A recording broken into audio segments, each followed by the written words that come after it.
Sendondo ye bambaye hafi ariko si wo gusa hari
garuke maze dutahe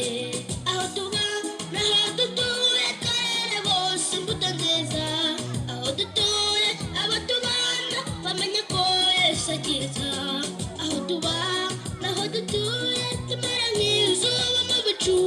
maze abatubona bose babona imbuto badusorombaho aho tuba naho dutuye karere bose imbuto nziza aho dutuye abo tubana bamenye ko Yesu akiza aho tuba naho dutuye tumera nk'izuba mu bicu maze abatubona bose babona imbuto badusorombaho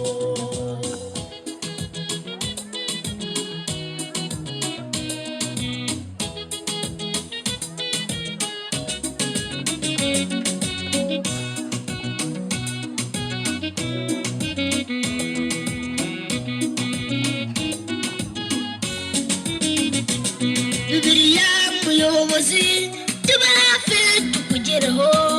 utwigishe gukora neza nk'uko intumwa zakoze ugiye kuba urumuri mu mujyi cyangwa mu cyaro maze abatubona bose babona imbuto badusoromaho aho tuba naho dutuye karere bose imbuto nziza aho dutuye abo tubana bamenye ko Yesu akiza aho tuba naho dutuye tumera nk'izuba mu bicu maze abatubona bose babona imbuto badusoromaho aho tuba naho dutuye karere bose imbuto nziza aho dutuye abo tubana bamenye ko Yesu akiza aho tuba naho dutuye tumera nk'izuba mu bicu maze abatubona bose babona imbuto badusoromaho aho tuba naho dutuye karere bose imbuto nziza aho dutuye abo tubana bamenye ko Yesu akiza aho tuba naho dutuye tumera nk'izuba mu bicu maze abatubona bose babona imbuto badusoromaho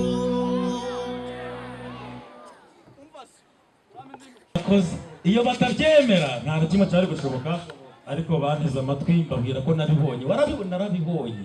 baremera barandika barasinya bashyiraho kashe kuko ari mu yindi ntara pasiteri nawe namushimye ahari ishimwe rimugereho nawe ko bitahindi kashe uyu munsi hari igihe intara ifite izindi gahunda zishobora kuba zanasubitswe hejuru ya Erike buryo itorero na gahunda rero abo nabo nabashimiye barakoze kandi mu itorero rya Nyarugina babashimye kandi naho bari bakomeze kugubwa neza itorero rya Karinzi naryo twabanye nabo dukorana nabo neza tubana neza uyu munsi turi kumwe nabo Imana cyane aba bana bari ahantu hatandukanye hari abatuye za Kungagije Sikaruguru bakure cyane rero Karinzi dukoranye neza mu gihe tumaranye muri buno buhungiro kandi nagiye vuga ngo tuzagumane oya muzataha igihe nikigera Eric ngaho ngwino uririmba indirimbo 3 kugira ngo zamaze gutunganywa nabo n'igitaramo nta muntu ushaka gutaha n'umwe nira hejuru awe hano muri kunyeganyega awe rwose